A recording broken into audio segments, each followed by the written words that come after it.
She went down to the basement of her house after her husband's death. She just wanted to check some old things. But under a concrete slab, she saw a grave and a name she knew. What lay beneath it turned her whole life upside down. Subscribe and write in the comments which city you are watching from. Anna Miller had never realized, until the year after her husband's death, how loudly silence could live inside a house. The old two-story home on the edge of a quiet Pennsylvania town had always felt full when Richard was alive. Full of movement, of muttered calculations from the basement, of toolboxes scraping across concrete, of the faint vibration of whatever machine he was building humming through the floorboards. When he passed, the house did not simply grow quieter, it grew still. It became a place where time didn't flow forward so much as pool in corners, unmoving, collecting dust as surely as everything Richard had left behind. She tried to fill her days with small routines that felt familiar. She swept the kitchen each morning, even if the floor wasn't dirty. She watered the same patch of begonias in the backyard, though fall was already turning the leaves crisp at the edges. She drove to the small grocery store on Maple Street every Wednesday, because she'd always done it on Wednesdays. Habit had become a kind of scaffolding, holding her upright when grief made everything else feel uncertain. Yet even with the safety of routine, there were places in the house she avoided, places still shaped by Richard's presence, places she wasn't ready to face. The basement was the worst of them all. She had disliked it even when she was young and newly married, long before their daughter was born. It was narrow and dim, with low beams and stone walls that seemed older than the house above. There was always a trace of moisture in the air, a faint metallic smell of iron or oil that clung to the walls no matter how often Richard aired it out. The single bulb hanging from the ceiling cast more shadow than light. Richard had loved it, though. He called it his workshop, his laboratory, his thinking room, as if the rest of the house were too ordinary for ideas that he believed might change the world. She had never understood the machines he built down there. Odd prototypes of lifts, levers, pulleys, complicated contraptions that groaned when he tested them, but always seemed to mean something particularly important to him. She had trusted him enough not to ask questions, but trust had blind spots, and hers were wider than she ever knew. Since his death, Anna had only been in the basement twice, and both times she had entered the room with the same uneasy, reluctant step she had used as a young woman. Even then, she had felt something deeper than simple discomfort. She had felt unwelcome. Richard's tools still sat on the shelves exactly as he'd left them, coated in a thin layer of powdery dust. His notebooks, dozens of them, were stacked on the old wooden workbench. His gloves lay neatly folded beside the vise he used for metalwork. His handwriting still marked the whiteboard, bolted to the wall, a cluster of formulas frozen in mid-thought. It was as though he had stepped out for a moment and never returned. She preferred to leave it all untouched. The upstairs, at least, felt like hers. She moved between rooms slowly, thoughtfully, as though walking through memories rather than spaces. Each object carried the weight of an entire chapter of her life. The faded quilt their daughter, Sarah, used to hide under during thunderstorms. The oak table Richard repaired for her on their 15th anniversary.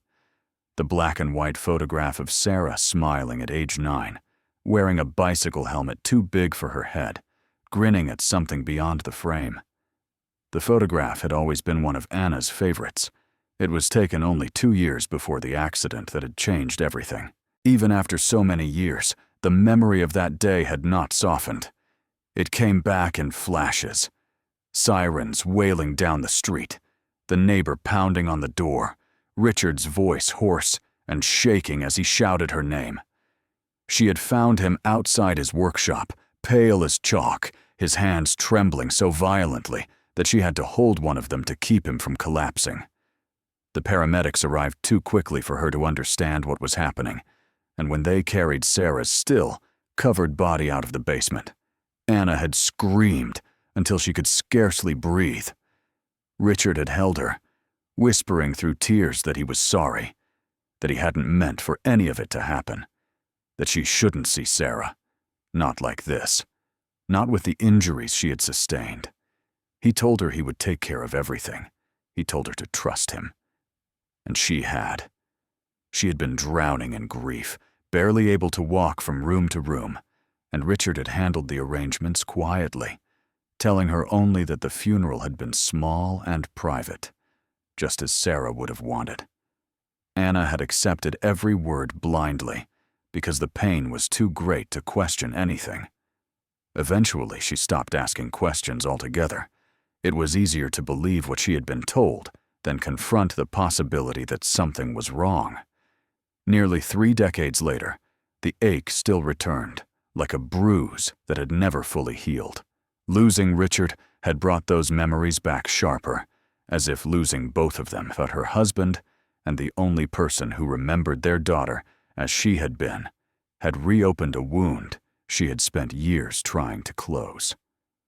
On a cold October morning, the water pressure in the upstairs bathroom weakened to a whispering trickle, forcing her to face the one place she least wanted to go.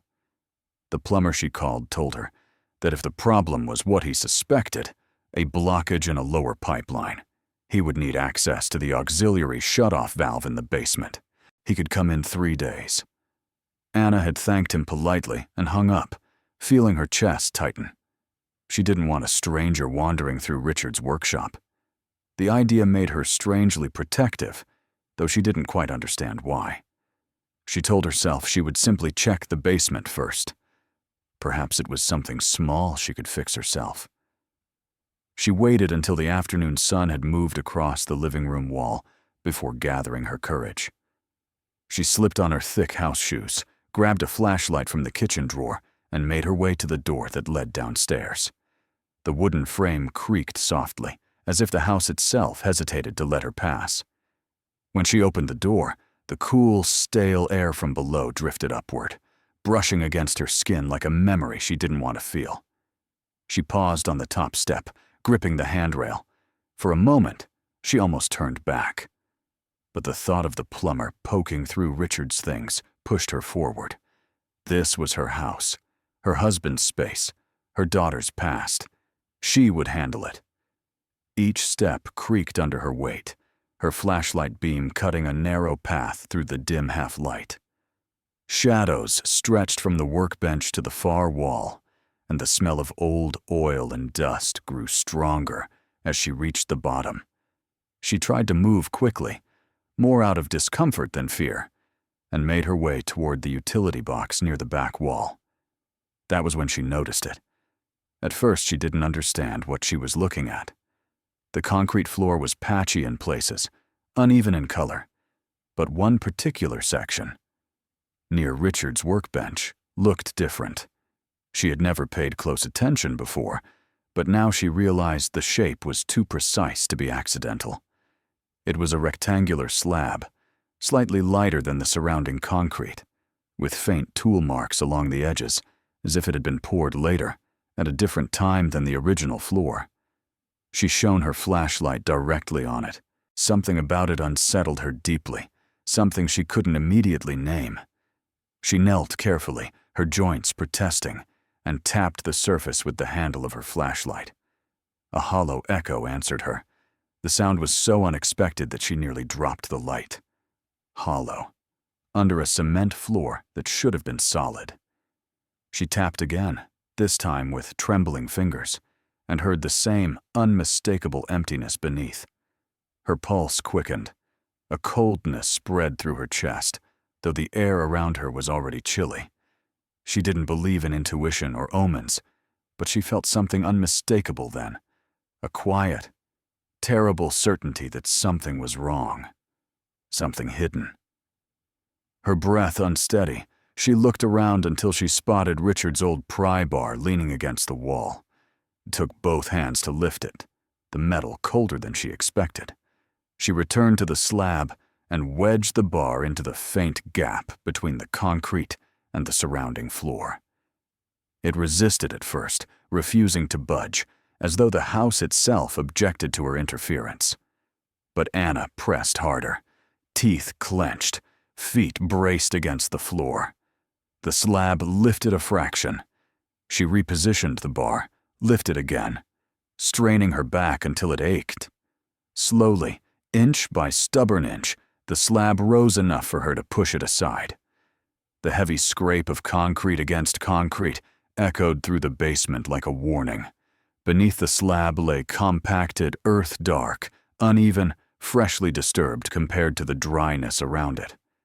Anna knelt again, drawn forward by a force she couldn't describe, and brushed the soil aside with her fingers. Dirt lodged under her nails. Her breathing grew shallow. Then her hand struck something hard. She leaned closer, brushing more soil away. A surface emerged beneath the dirt, smooth, cold stone. Her flashlight beam caught the faintest outline of engraved letters, barely visible beneath the thin layer of soil. She wiped the stone clean with the sleeve of her sweater. Her world stopped. The name carved into the stone was one she had spoken hundreds of times in grief, whispered in prayers, cried into her pillow. Sarah Miller. For a moment, Anna didn't understand what she was seeing. Her mind refused to connect the letters to reality. But the engraving was unmistakable, the dates beneath the name matching exactly the short span of years her daughter had lived. The stone was old, handmade, the surface uneven but carefully carved. Someone had placed it here intentionally, lovingly, sorrowfully. Someone she trusted. Her breath hitched, her lungs refusing to draw air. She stared at the stone, her vision blurring as tears filled her eyes. Memories crashed over her. Sarah laughing at the dinner table. Sarah asking endless questions about Richard's tools. Sarah hugging her tight the night before the accident. Those memories mixed with the image before her, impossible to reconcile. Her daughter had not been buried where Richard said she had been. She had been buried here, in the basement, under their home, under Anna's feet for nearly 3 decades. The flashlight slipped from her hand and rolled across the floor, casting wild shadows on the walls. Anna sank to her knees, her palms pressed into the cold earth, as though the room itself were collapsing around her. A sob tore from her throat, a raw, broken sound she hadn't made since the day Sarah died. She stared at the grave, at the stone marking the place where her child had lain concealed for half a lifetime, and felt the ground under her sway. The only words she could form trembled out of her in a whisper she barely recognized as her own.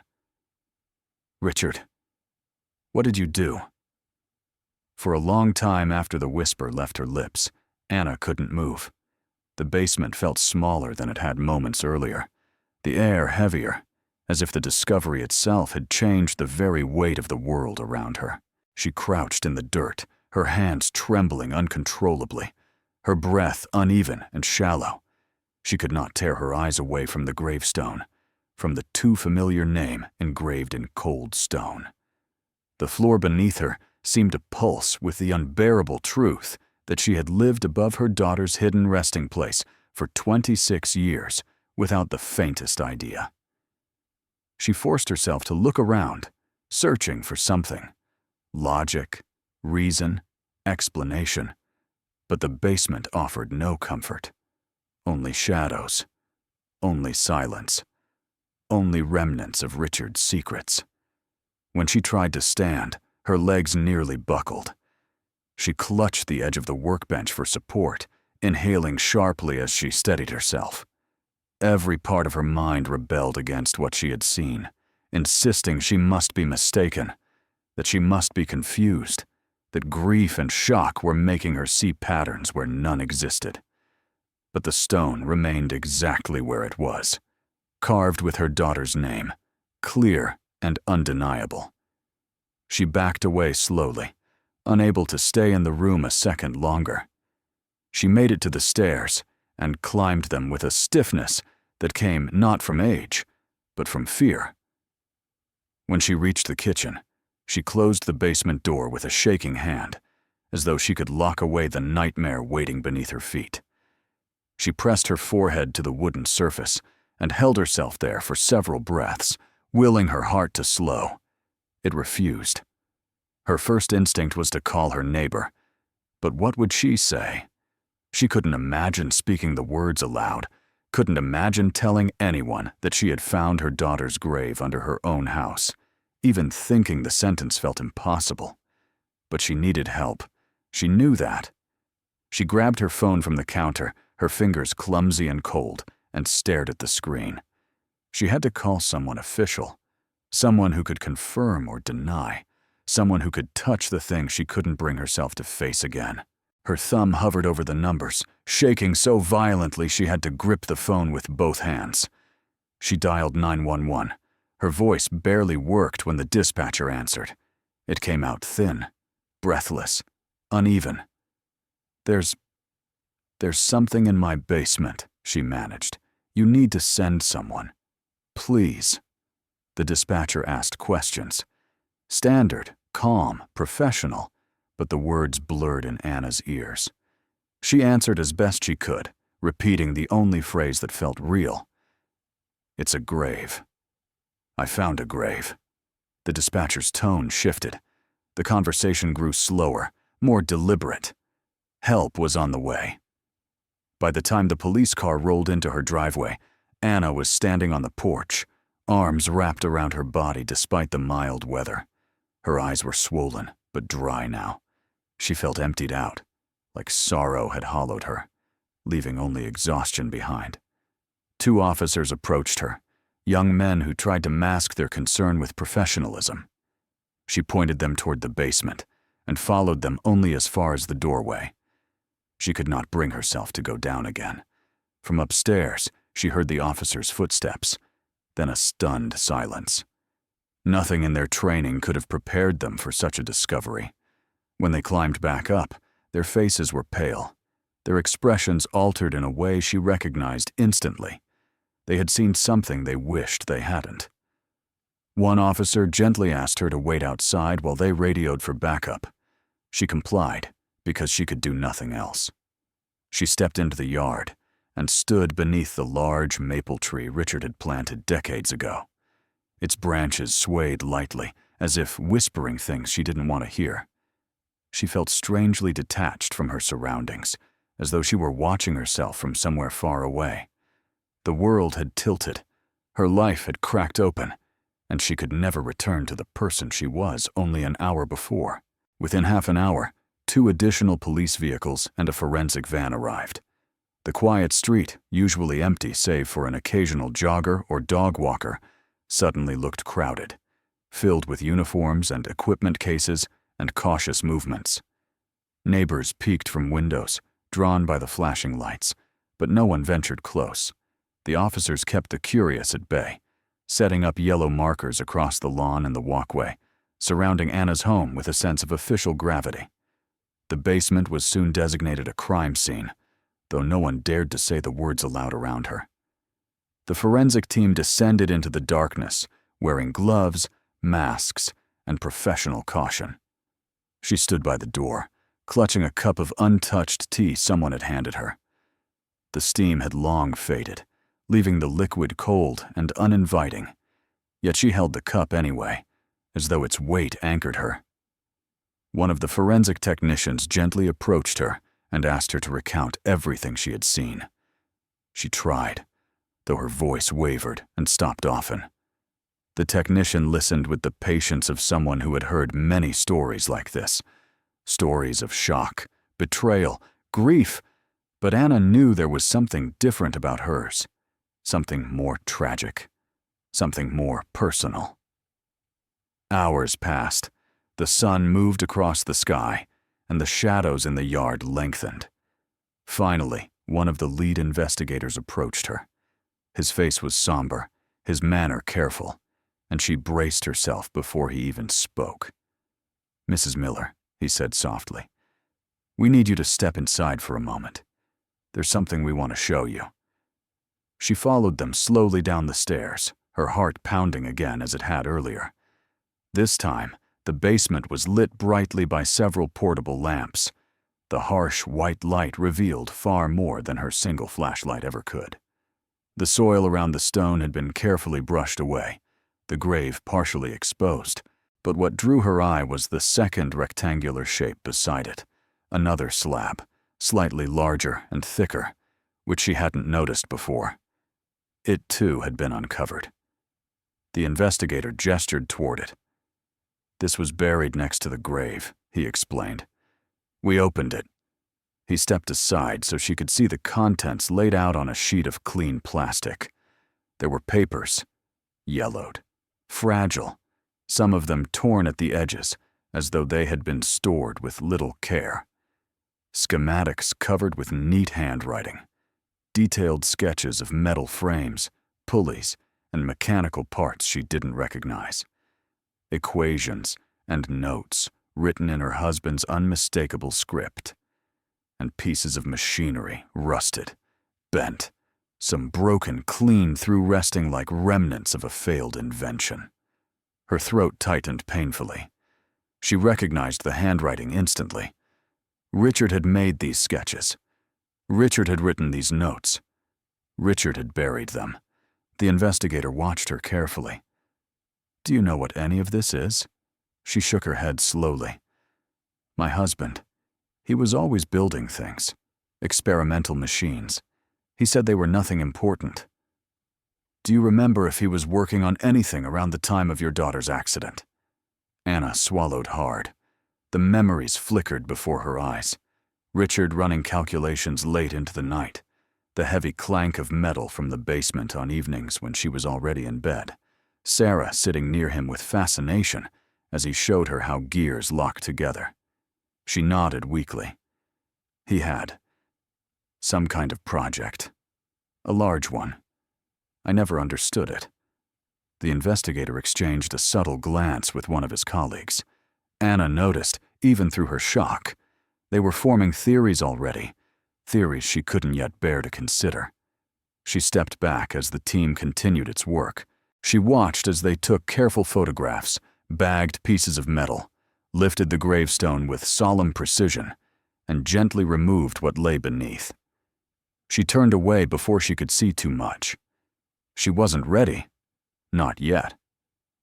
When the medical examiner approached her later that afternoon, his expression confirmed what her heart already knew. "We can't say anything definitive until the lab completes its analysis," he said softly. "But, based on what we've found, the remains are consistent with a young woman of your daughter's age at the time she died." She closed her eyes. The world around her faded to a blur. It took nearly an hour before she found the strength to go back inside the house. The officers had finished their work for the day and removed the yellow tape from the doorway. They promised to return with more detailed findings, but for the moment, the house was quiet again. Except now, it felt contaminated by truths she had never asked to uncover. She made her way to the living room and sat heavily on the sofa. Her mind spun, but one thought repeated itself with relentless clarity. Richard had lied. He had lied about the funeral, about the burial, about those missing days she had spent in numb grief. He had lied about what happened to Sarah after the accident. He had lied so convincingly, so tenderly, acting as though he were protecting her. Maybe he believed he was, but she realized now that while she had been drowning in sorrow, he had been drowning in guilt. The hours passed in unbearable stillness. She didn't eat. She didn't sleep.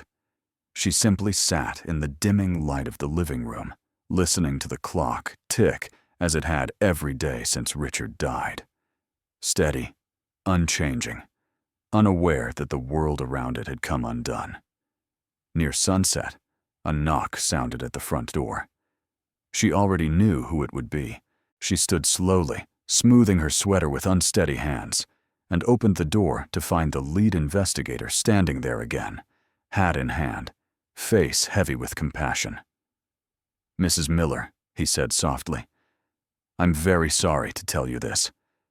The preliminary DNA comparison we ran, It's a match. The remains are your daughter's." Anna didn't scream. She didn't cry. She simply stood there, the wind brushing past her, as though the world continued its ordinary rhythm, while hers had stopped entirely. The investigator's voice grew dim as he spoke, assuring her they would continue looking into the circumstances, that they would gather every detail, that she wasn't alone. But she felt alone. She felt as though she had always been alone, and just hadn't known it until now. When she closed the door, she rested her forehead against it, just as she had earlier against the basement door. Long after the investigator had gone, long after the street had grown quiet, she remained there in silence, trying to breathe, trying to process the enormity of what she had learned. Eventually, she stepped away and looked toward the basement door in the hallway. The truth was no longer hidden beneath concrete. It had risen, like a ghost she didn't believe in, demanding to be seen, demanding to be acknowledged, demanding to be understood. And she knew that this was only the beginning. Night settled over the Miller house with an oppressive heaviness, as though darkness itself had weight and intention. After the investigators left, Anna tried to sleep, but her mind refused to quiet. She moved from the armchair to the couch, from the couch to the dining table, and from the dining table back to the living room, her thoughts looping endlessly. Every time she closed her eyes, she saw the gravestone again, its rough edges, the uneven letters, the soil clinging stubbornly to its surface. She saw the second stone, too, the one that had concealed Richard's notes and the broken remnants of a machine she had never fully understood. And she saw, most painfully of all, the covered bundle the medical examiner had carried from the basement, light enough to be lifted by one man, yet heavy enough to crush whatever illusions she had left about her husband. She slept only in short, shallow bursts, where time felt warped and fragmented. Memories she had long buried rose with startling clarity. The sound of Sarah's laughter, the metallic rattle of tools from the basement, the way Richard used to hum under his breath when he was deep in thought. Sometimes the memories blurred together until she found herself standing at the top of the basement stairs again, as if drawn there by an invisible pull. But she never opened the door. She couldn't. Not yet. In the morning, she awoke with a dull ache behind her eyes, but there was no time to wallow. Her phone rang just after sunrise. The caller ID showed the county's forensic office. For a moment, she considered letting the call go to voicemail, but she forced herself to answer. The calm, practiced voice on the other end explained that while the official report would take longer, the preliminary tests confirmed everything the investigator had told her. The remains were without question those of a young woman whose DNA matched Anna's. There were fractures consistent with blunt force trauma, as well as indications of a high-impact mechanical accident. It was too early to determine the exact cause of death, but the examiner promised they were working diligently. She thanked him with a politeness she didn't feel, then ended the call and sank into a chair. It wasn't new information. Not really. Yet hearing it framed in clinical terms sent a fresh wave of nausea through her. She clutched the edges of the table to steady herself. 26 years of believing her daughter had been given a proper burial had been erased in an instant. Everything she had pictured, the cemetery, the headstone she'd never seen, the peace she thought Sarah had been given, had been a lie. Her husband's lie. The silence of the house pressed in on her. She needed to move. She needed to understand. With a heaviness she didn't try to hide, she made her way to the spare room on the second floor, where the investigators had placed a sealed cardboard box before leaving. It was filled with the items recovered from the second stone: Richard's notebooks, drawings, and technical documents. She had refused to look at them last night. She wasn't ready. But now she knew she had no choice. If she didn't search for answers, the questions would swallow her whole. She carried the box into the living room, placed it gently on the coffee table, and sat down before it. For several long minutes, she stared at it without moving, remembering the countless evenings she had seen Richard working on similar notebooks. He always said his inventions were for one day, for a time when he could test them properly or present them to someone who could help him build them safely. She had believed him, though she never truly grasped what he was trying to create. Finally, she opened the box. The notebooks were familiar in their appearance, worn, their covers stained with grease and fingerprints, their edges frayed. She lifted the first one carefully, as though it might crumble if she held it too tightly. When she opened it, the pages crackled faintly. Her husband's handwriting, distinct and precise, filled every line.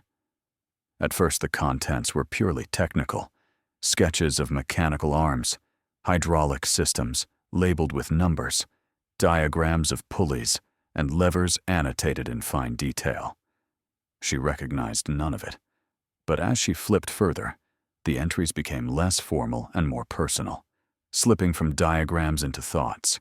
There were notes where he corrected his own mistakes, scolding himself in the margins for oversights. There were calculations circled and crossed out repeatedly, evidence of long nights and frustrated revisions.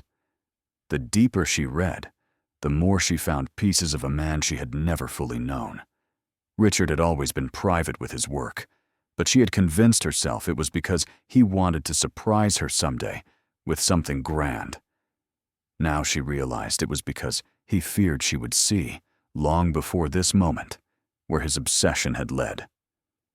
She opened another notebook, this one dated around the year Sarah died. The writing was different, shakier, hurried, the lines etched into the paper with far more pressure than usual. The first entries were still technical, but the tone shifted abruptly several pages in. Then she found it. A dated entry written on the night of the accident. The handwriting was frantic, uneven, the ink smudged in places as if written through tears or trembling. She began to read. He had described the night in painful detail. He had been adjusting the main support beam of his prototype, a machine intended to lift heavy materials with minimal human effort. He believed it could revolutionize construction, reduce injuries, and save lives. He had been so close to a breakthrough, convinced that with one more test, one more adjustment, the machine would work perfectly. Sarah had come downstairs to bring him tea. She had always been curious, always eager to help. Richard wrote that he had told her to stand back, that she had promised to stay behind the marked line. But he became absorbed in his work. He didn't notice when she stepped closer. He didn't hear her call his name over the noise of the machine. He heard only the crack. A steel component had failed, launching the frame forward with catastrophic force. Richard turned just in time to see the structure collapse toward his daughter. The entry became disjointed, then sentences cut short, words repeated. He wrote of how he tried to reach her, how he tried to pull the machine away, how he screamed for help that came too late. He wrote of holding her, of realizing she was already gone, of the unbearable silence that followed. Anna pressed a hand to her mouth, her tears falling freely now. She forced herself to keep reading. The later entries were worse. Richard wrote that he panicked. He feared the consequences, feared that the police would arrest him for negligence, feared that his invention, his life's work, would be blamed entirely for her death. But above all, he feared Anna's reaction. He didn't believe she could survive seeing Sarah's body. He didn't believe she could endure the truth. So he made decisions no person should ever make. He buried their daughter in the basement because he couldn't bring himself to place her in the ground alone. He couldn't bear the idea of her being somewhere he couldn't watch over her. He buried his machine beside her, along with every idea he had ever had for improving it, telling himself it was punishment, that his brilliance deserved to be buried with the life it took. Anna closed the notebook abruptly, her breath ragged. She couldn't read another word. She set the book down with trembling hands, and leaned back on the couch, staring at the ceiling as though it could offer her peace. But there was none. Only grief. Only betrayal. Only the awful knowledge that the man she had loved for more than 40 years had kept a secret so large, so crushing, it had shattered her almost beyond repair. She spent hours in that position, fighting an internal war. She wanted to hate him, but she could still remember the gentle way he held her hand when she was sick, the pride in his eyes when Sarah took her first steps, the unwavering devotion he showed her in countless small ways. He had loved them both deeply. That much she had never questioned. But love had not prevented him from committing an unforgivable act. Love had not saved their daughter. Love had not protected Anna from a lifetime of lies. By the afternoon, an officer arrived again to provide a formal update on the investigation. He took a seat across from her, his expression respectful but tired.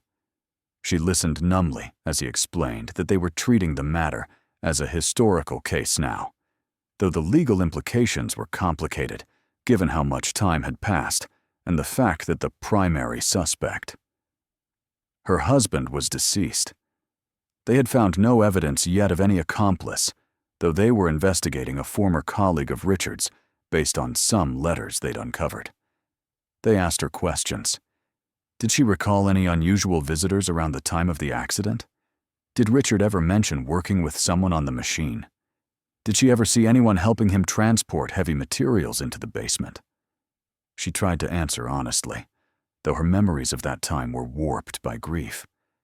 She recalled a man named Frederick Campbell, another engineer with whom Richard shared technical conversations, but she didn't know whether he had been involved. She remembered loud noises in the basement even after the funeral, noises she had assumed were Richard cleaning. Now she wondered if those noises had been him burying both Sarah and the remnants of his invention. The officer took notes and promised to let her know if anything else surfaced. When he left, Anna found herself alone again, surrounded by silence and memories and the now open box of notebooks that had become a doorway into a past she never wanted to revisit. But she couldn't avoid it anymore. She reached for the next notebook and forced herself to continue reading. The entries became increasingly introspective in the weeks following the accident. Richard wrote about his guilt consuming him from the inside, about the nightmares that kept him awake, about how he feared his mind would break if he spoke the truth.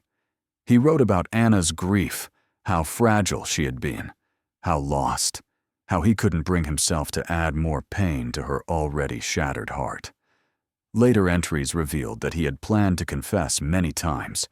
He wrote letters addressed to Anna, each one an attempt to tell her what he had done. But he never delivered any of them. They remained hidden, like everything else.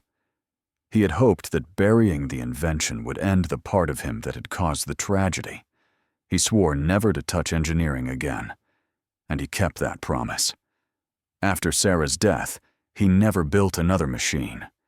His workbench gathered dust. The tools he once used daily became untouched relics. He spent the rest of his life in quiet routines, taking care of Anna with a soft, almost desperate tenderness, as if trying to repay a debt that could never be settled. Anna felt a strange mixture of sorrow and anger. She understood his fear, understood his guilt, but understanding did nothing to lessen the betrayal. He had left her alone in her grief without the truth. He had mourned silently, while she carried an emptiness she assumed came from not being allowed to see her daughter's body. She had accepted that missing part of closure as part of life. Now she realized it had never been necessary. It had been engineered to hide his shame. Hours passed as she read. When she finally set the last notebook down, the sun had already begun to set. The room was dim, the shadows long. She felt hollowed out, exhausted, spent. She stood and walked to the kitchen to pour herself a glass of water. But even that simple task felt monumental. When she brought the glass to her lips, her hand shook so much that water spilled onto the counter. She turned and faced the hallway leading to the basement. The door at the end of it looked no different than it ever had, yet it seemed now like a border between two worlds she didn't wish to navigate. Behind that door lay the truth, exposed, cold, unchangeable. Ahead of her lay the future, equally uncertain.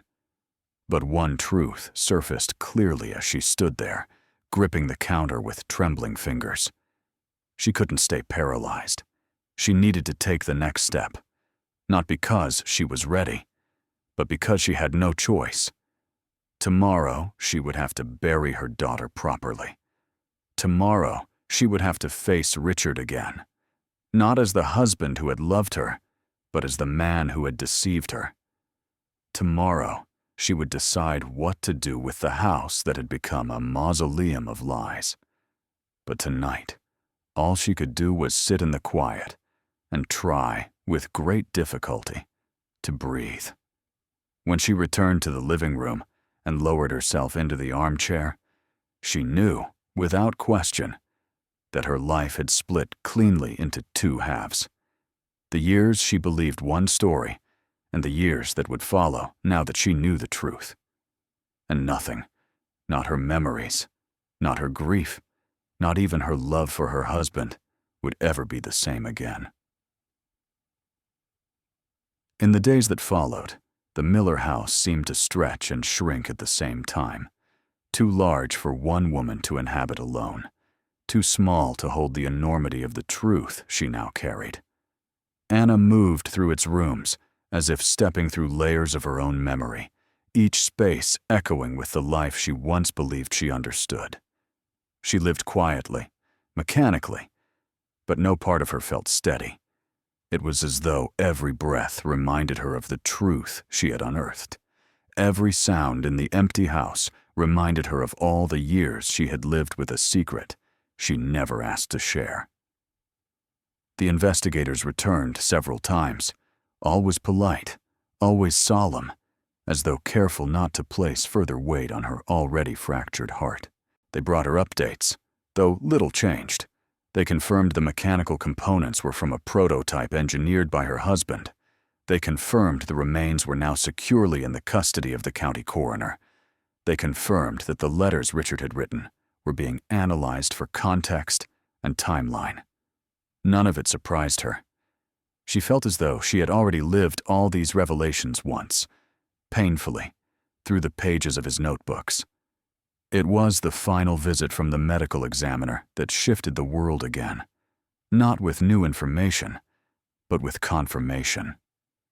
He sat beside her at the dining table, a gentle man with tired eyes, and walked her through the final report. The injuries were consistent with a sudden, catastrophic mechanical failure. Death had likely been immediate. There had been no signs of prolonged suffering. He spoke softly when he told her this, as though offering a small mercy he wished were larger. She nodded, thanked him, and folded her hands together to keep them from trembling. When he left, she found herself staring at the framed photograph on the wall, the one of Sarah at 9, wearing a helmet too large for her head and laughing in the bright summer sun. The child in the photograph had no idea what life would take from her only 2 years later. And Anna, looking at her now, felt a grief so deep that she wondered how her chest could contain it. She spent that entire night awake, pacing the floor, thinking of what she needed to do next. The decision had been forming slowly since the moment she learned the truth. She owed her daughter the burial she had been denied. She owed her a ceremony that acknowledged her existence, her life, her innocence. She owed her a resting place worthy of the love she had given so freely. By dawn, the decision was final.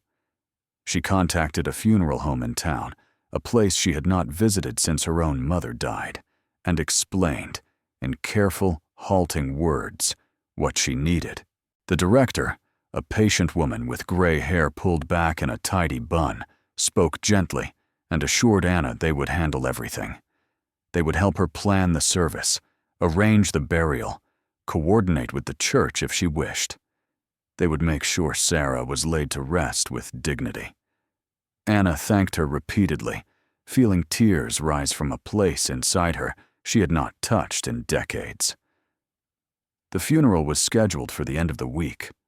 Word had spread quickly through the small town, though Anna didn't know how.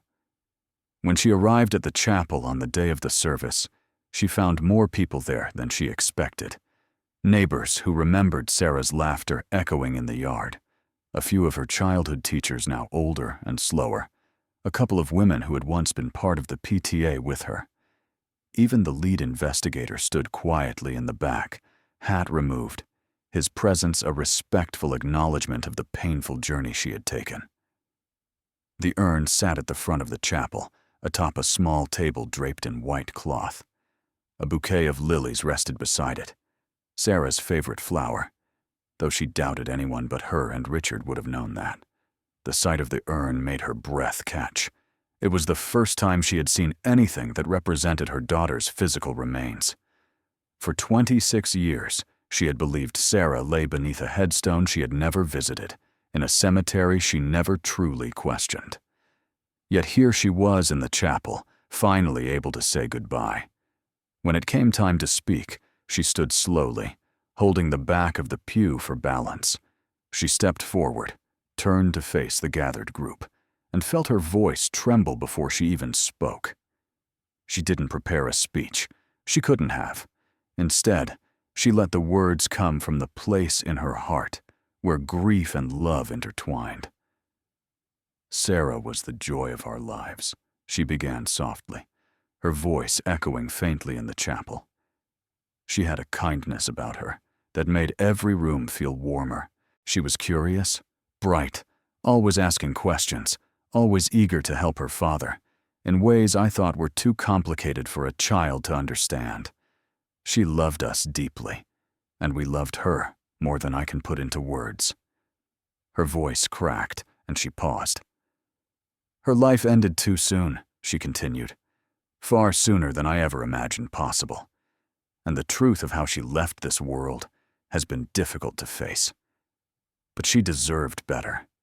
She deserved honesty. She deserved peace. And today, after all these years, she will finally have it. She returned to her seat, with a heart so heavy it felt anchored to the floor. Yet somewhere beneath the weight was a small flicker of something like relief and happiness. Not closure, but the first step toward accepting what she could not change. After the service, the procession made its way to the cemetery. The autumn air was crisp, and the sky held a pale grayness that seemed fitting. The burial plot was near the back, under the shade of an old oak tree, whose branches moved gently in the wind. The pastor spoke short, comforting words. People placed flowers beside the urn. Anna knelt briefly, touching the smooth surface of the wooden box, whispering a private goodbye before standing again. When the ceremony ended, the others drifted away, offering condolences as they passed. Soon she was alone beneath the oak tree, listening to the rustle of leaves overhead. She stayed there a long time, feeling the weight of all she had lost, and the weight she had finally laid to rest. When she walked back to her car, she carried with her the painful comfort that, at least now, her daughter was where the world could see her, where her life was acknowledged, where her memory could be honored without shadows. Returning to the house was the hardest part. She unlocked the front door and stepped inside, knowing the building would never feel the same again. It had once been a home filled with ordinary joys, birthday parties, family dinners, school mornings, and quiet evenings. Then it had become a place of hidden tragedy, a mausoleum of lies. Now it was simply empty, a shell of a life that had come undone. She walked through the rooms deliberately, absorbing every detail, every piece of furniture, every framed photograph. She studied the kitchen where she once packed Sarah's lunches, The living room where she and Richard spent countless nights watching television. The hallway where Sarah used to run back and forth. Every room was layered with the echoes of lives that no longer existed. She knew then that she could not stay. The house had been her refuge for decades, but it had also become a reminder of everything broken her daughter's stolen life, her husband's silence, her own unknowing. She needed a space that was not built on buried truths, a place where she could breathe without the weight of the basement pressing up from below. She called a real estate agent the next day. It took less than a week for the agent to arrive. She was a brisk woman with a warm smile who spoke efficiently about market values and potential buyers. Anna nodded along mechanically, though most of the words washed over her. The agent walked through the house, taking notes, commenting on the charm of the architecture, the craftsmanship of the woodwork, the spacious yard. She praised the large basement, calling it a standout feature for any family who enjoys having a workshop or storage space. Anna flinched at that, though she didn't say why. When the agent left, promising to draw up paperwork, Anna stood in the center of the living room, listening to the quiet. The decision to leave felt both liberating and heartbreaking. The house had been her life for so long that leaving it felt like shedding a layer of her own skin. Yet she knew she couldn't move forward until she stepped out of its walls for good. Even the investigators had sensed the house's oppressive emotional weight. On their final visit, the lead officer handed her the last folder of documents and told her gently that the case was now closed. They had confirmed everything they could. The law could not punish a man who was no longer alive, and the years that had passed made any further action impossible. They offered her contacts for grief counseling, support groups, legal advice. She thanked them, but declined. She needed quiet, not conversation. After they left, she placed the folder on the dining table and returned once more to the hallway. The basement door loomed at the end, like a threshold she had been avoiding since the day she lifted the concrete slab. For a moment, she considered leaving it unopened, considered moving out of the house without ever setting foot in the basement again. But something deeper urged her forward. Not curiosity, not duty, but a quiet need to acknowledge the space where so much of her life had been unknowingly shaped. She opened the door. The stairs creaked beneath her as she descended, each step echoing in the stillness. The basement was brighter now. The investigators had replaced the single bulb with a stronger light. The area where the grave had been was now a smooth, empty patch of concrete, freshly poured after the removal of the remains. It looked unnaturally clean compared to the rest of the room. She stood before the patch, her hands clasped loosely in front of her, and let herself feel the weight of everything the basement represented. It was no longer a place of invention. It was no longer a place of tragedy. It was simply the last chapter of a life built on love and marred by a terrible mistake. She whispered a few words, not a prayer, not a plea, but something softer, something like recognition. Then she turned off the light and climbed back up the stairs, leaving the basement behind for the last time. Packing the house took days. She worked slowly, sorting through decades of accumulated memories, placing some items in boxes and leaving others behind. She donated most of the furniture, keeping only a few things: a quilt she'd made with Sarah when she was little, a picture frame that held her favorite family photo, a small ceramic bird Richard had given her for their anniversary long ago. She packed the notebooks carefully, not out of reverence for Richard's inventions, but because they were part of the truth she could not erase. On her final morning in the house, she stood at the front door, looking back one last time. The rooms were empty, stripped of the life they had once contained. The walls echoed faintly with her footsteps. Outside, the car waited with the last of her belongings loaded inside. She took a deep breath, filled with a strange combination of sadness and resolve. She stepped outside, locked the door, and placed the key in an envelope for the agent. The air was cool against her skin. Leaves rustled softly along the driveway. Somewhere in the distance, a dog barked. The world went on, indifferent and steady. Anna walked to her car and opened the door.